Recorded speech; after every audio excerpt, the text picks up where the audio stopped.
off Montoya. That's what Rubens is trying to do. He's the fastest man on the racetrack at the moment. The two McLarens behind, Raikkonen and Coulthard, 4th and 5th, playing a waiting game at the moment. But we expect them to come into the race more and more strongly as it goes on.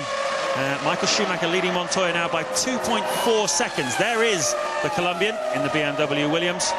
Montoya 2nd, Barrichello 3rd, Raikkonen 4th, Coulthard 5th. Marc Genet, super sub test driver in for Ralf Schumacher, is in 6th place, but now 11.5 seconds behind the race leader.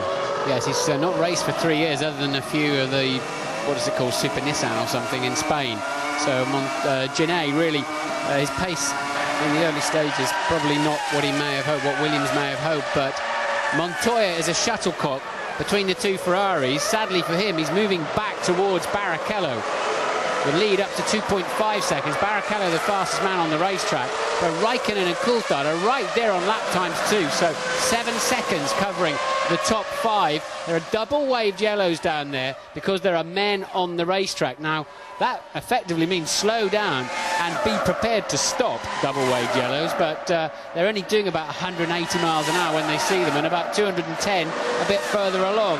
But what can you do? You're in a motor race, you've got to be aware that they're there. There's very little overtaking goes on down that straight anyway, but you know, how much have you got to slow down? A lot more theoretically than they are at the moment, but they're all just flat out and nailed to the firewall with the throttle pedal, so they're not slowing down. Difficult decision really for the race director, because 9 laps into this Grand Prix, all the drivers in the race know that car is there. They know it's over to the left-hand side. All of them have no intention of going anywhere near it. So in that sense, it's safe, but at the same time, it's not really ideal to have a racing car sitting on the side of the racetrack. Kimi Raikkonen, though, has just set the fastest lap of the race so far into the low 22.2s, and there he is, Kimi Raikkonen, starting to get stronger now. He's 5 seconds behind the race leader, just over 1.5 behind Barrichello, and Montoya is going to start having quite a lot of attention behind him shortly. And the Renault there you'll see is Alonso being lapped, having pitted, having had a start line incident, started at the back, pitted, has now been lapped, the winner of the last Grand Prix. That's how it goes in this sport. But there'll be some smiles on the pit wall. The ones wearing red shirts will be very happy. Their cars are right there on pace. They've got enough pace at the moment, it seems, to win this Grand Prix, but it's early stages. There's the double wave yellow. There'll be some smiles on the silver pit lane as well, pit wall, because McLaren are right in it at the moment with pace. We'll see when they stop, but I'm expecting stops sort of around 12 laps, something like that. Anybody coming in much later than that and they're leading this race, or at the sharp end of this race, are doing very well. But you have to say, you wonder what they're going to do about that stricken Renault. There were 2 guys on the track, but they were kind of looking at it as much, well, we're here now, but what are we actually going to do now we've arrived?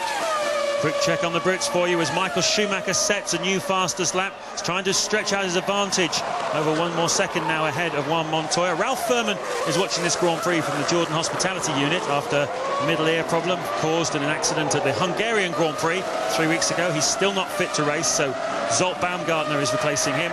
Wilson is out of the race, Coulthard is 5th, and Button is 9th. And Jeff Willis, technical director of BAR, joins us now. Jeff, first of all, what happened to Jensen? Why do you go backwards? We had a little technical problem with Jensen. It slowed us down on the start, and we got jumped by Panis. But we're reasonably happy at the moment. What do you make of the tactics at the front, Jeff? We've got Michael Schumacher now 3.5 seconds ahead of Montoya. Montoya certainly had a go at passing him at the start, but do you believe he's got a bit more fuel on board? It's possible. He didn't make the start that we thought. We thought Juan Pablo would get the jump, and Michael's obviously got a very good start. Looks very exciting up at the front. Yeah, Jeff, when you do anything now, obviously you've got your 8th and 9th, so you're probably still in the zone you expected to be in, although your cars have swapped around. Will you change anything after that start with your strategy? No, we're pretty much on line with strategy. We'll probably swap the order of the 2 drivers' stop. Panis is holding us up a little bit. We have to think whether he's going to stop before us or not. And how will you communicate that to the drivers? Just on the pit board, or you trust the radio enough around here? We know which bits of the circuit we can communicate, and we'll give them the call when we need to. OK, good luck. We'll talk to you later. Thank you. Coulthard has pitted then. So Coulthard pits at the end of the 11th pit lane, and not held up too much then by the Toyota. No, it was quite a lot of fuel that went into that car. It was over 9 seconds worth, so around about 60-odd kilos of fuel. That should take him, well, I imagine it'll take him about 20 laps further into this race. This is lap 12. We're expecting race leader Michael Schumacher to make a stop anytime in the next couple of laps, if our information was correct. Marc Gené also possibly for BMW Williams. We'll see. This is certainly the zone for the first pit stops. As we've seen throughout the season so far, they tend to run a slightly shorter first stint, so they're not compromised too much on the weight of the fuel in qualifying on Saturday, and then the second and third stints of the race tend to be a little bit longer. But if it is the case that Montoya has a bit more fuel in, he needs to be doing more with it, because he's not close enough to Michael Schumacher at the moment. Schumacher really is stretching his advantage. He's 4.3 lap, so first one in, first one to blink are McLaren, and down the car goes. Fuel, quite a lot of fuel going in, nice and smooth on the way out, but seconds now. There you can see the almost half the length of the pit straight ahead of Montoya, and that's not at all in the game plan for Montoya. We saw the slow-mo replays of just the punishment these cars take over the curbs. Of course, they've got a ride height of something a little over half an inch at the front at low speed, and they're touching the ground at high speed. But if you tried to drive around these curves to protect the car, you'd be 2 seconds a lap off the pace at least. So you have to charge at the curves and just try and unload the tyres and bounce across them. But it really does put a lot of shock loading through the suspension and chassis, and of course through the driver too. Well, Michael Schumacher went over 320 laps, racing laps this season, without leading a single one. But from the start here at Monza, he's managed to get the lead. He's building on it at the moment. 4.5 seconds was the margin last time. He's extending it, you can see, 4.6. His stop will be shortly, and we can see that we saw a second ago that the BMW Williams team getting ready for one of their two drivers. We think that's going to be Marc Gené coming in first. The Spaniard currently running in 5th place. As David Coulthard made that early stop, he's dropped down now to 11th place. Coulthard had enough margin. I suspect why they filled him with more fuel is he was quite a long way ahead of 6th place man Gené, so they could afford to use 2 or 3 seconds of extra fueling to run him further. Normally, ideally, they would love to have just run this as a one-stop, or certainly a much longer first stint. And Raikkonen then, the second man in, Gené in 2, so Gené did pit for Williams.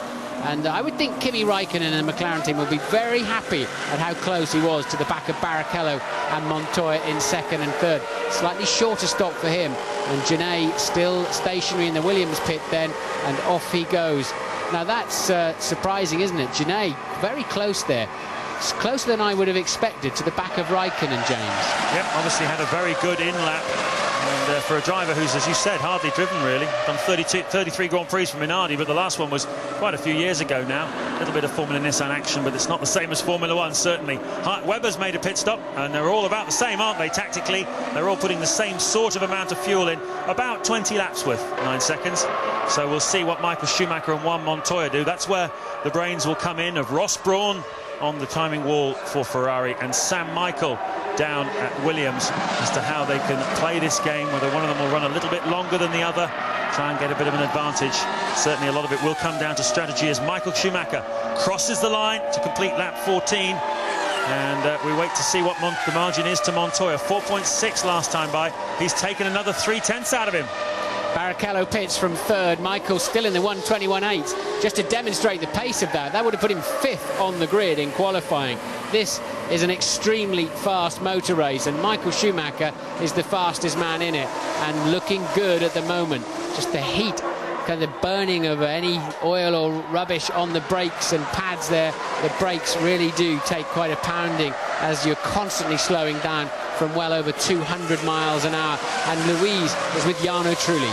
Jarno, all we've heard so far is an electrical problem. Can you tell us more? Yes, basically I had a very good start, and I was nearly fighting with Michael and Juan Pablo, but unfortunately I had an hydraulic problem which stopped completely the car electronically and everything, so I couldn't do anything else. Right then, just stop the car. Thanks, Jarno. Bad news for him. I mean, he suddenly was looking pretty racy, wasn't he, in that early stage. But, Michael Schumacher now leads by 4.9 seconds, 39 laps remaining, 3.6 miles for each and every lap. This is the parabolic, of course, where Michael crashed on the outlap of the first Friday morning session here But now he's pitting then. The leader pits. Dives into the pit lane, race leader. This is a pretty important stop. We expect he's going to make 2 of them this afternoon. And this is one where Montoya now flashes past. He goes into the lead of the Grand Prix. Montoya leads, but he had nearly 5 seconds disadvantage to Schumacher at the end of the last lap. Very, very tidy pit stop from Ferrari. And Michael Schumacher is back out again on track. Well, he had a 4.9 lead. It's interesting that Montoya's stretched it a little bit further, but surely Montoya will pit at the end of this lap. His teammate was in 2 laps ago, so maybe we said he was very slow on the warm-up lap. He didn't spin his wheels away from the start-finish line. His pace hasn't been that hot, and maybe Montoya saved himself another lap of gas, or maybe this was his strategy. Nonetheless, surely he'll be in any time soon, but he'll be doing well to cut anything back of that 4.9 deficit. Yep, a lot of people coming into the pits now, making their stops. And at the moment, Jacques Villeneuve, who has yet to make a stop, is up into 3rd place. Jenson Button was behind him in 4th. He's just come into the pits. So too has Heinz-Harald Frentzen. We've seen already Barrichello. So only Montoya of the front runners still to make a stop. Here he is. We ride on board with him. Doing well to cut anything back of that 4.9 deficit. Yep, a lot of people coming into the pits. Surely they are expecting him then, so he'll take the normal line through Parabolica, then he'll start cutting in a little bit more right than normal, lining it up. It's a difficult pit lane speed limiter here because you've got a straight run in from max speed straight in to this 80 km/h zone. And there he goes then for the yellow board. He's got to be out in something like 7.5 if he's going to do anything special here. Down to Ted. This was his planned strategy. There he goes. Good stop. 8.4. Montoya was complaining of bagloads of oversteer. So what they've done is taken out some front wing to try and give him a balanced car for this stint. OK, so they can adjust the front wing quite easily. Michael retakes the lead of the Grand Prix then, but Montoya exits still ahead of Barrichello, but Barrichello will be charging down there at 220 miles an hour, and Montoya's got to sweep out to take the normal racing line. So at the moment it looks pretty much status quo, doesn't it, after those first stops. So Villeneuve is also pitted from 3rd place, and the only man not to pit at the moment then Baumgartner in the Jordan and Fisichella in the sister car. So Montoya did not have as big a fuel margin as perhaps many had thought. Just 1 lap more then of fuel in the car than Michael Schumacher. Not enough to make the difference, particularly as he had fallen almost 5 seconds behind the German after the first stint. So now Michael Schumacher is in control of this race, as he has been more or less since the end of the first lap. He had a couple of scares at the start as Juan Montoya went wheel to wheel with him. Now we see Fernando Alonso already... whoa! Well, that's quite a bit of debris there down at the 2nd chicane, and that'll certainly slow the Renault down a bit. Yeah, that's a long job changing that floor. He's had a pretty dismal afternoon, hasn't he? He was running back in 15th after a start line incident, a new nose, wasn't lapping particularly quickly either, Alonso, and that's pretty significant damage underneath there. And at these high speeds, you can't go around, cruise around with that lot flapping around.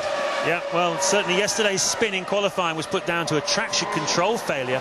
Electronics led him down there. It wasn't his fault, but he was inch perfect in everything he did in Hungary 3 weeks ago, and certainly this weekend he'll want to get out of here and forget all about Monza 2003. Schumacher leads, 3.4 seconds the margin to Montoya, so he's taken 2.5 out of it after the first stint into the pit stops. Barrichello's 3rd, 4th is Raikkonen, 5th is Coulthard, and 6th, Marc Genet.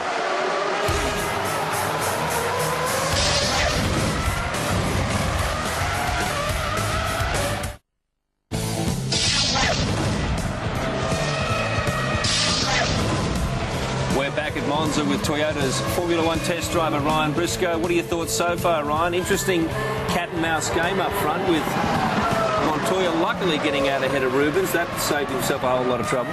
Yeah, it's quite interesting seeing that with the top teams, Williams and Ferrari, that they're using the, let's say, second drivers to run less fuel to try and get in front of the others for the championship. But well, oh my goodness.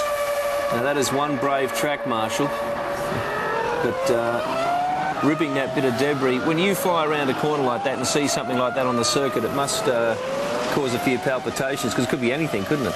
Yeah, that's right. I mean, especially in a race, you don't want to run over it with your tyre because you'll just get a puncture straight away. But, yeah.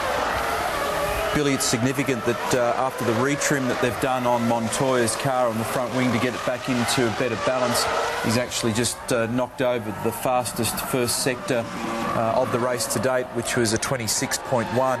Interesting also, there was only 0.2 of a second between the two key men in terms of pit stop stationary time. We can't obviously measure accurately total time lost in terms of pit in and pit out, but stationary time was only 0.2 of a second. They both took on in the order of 90 litres of fuel.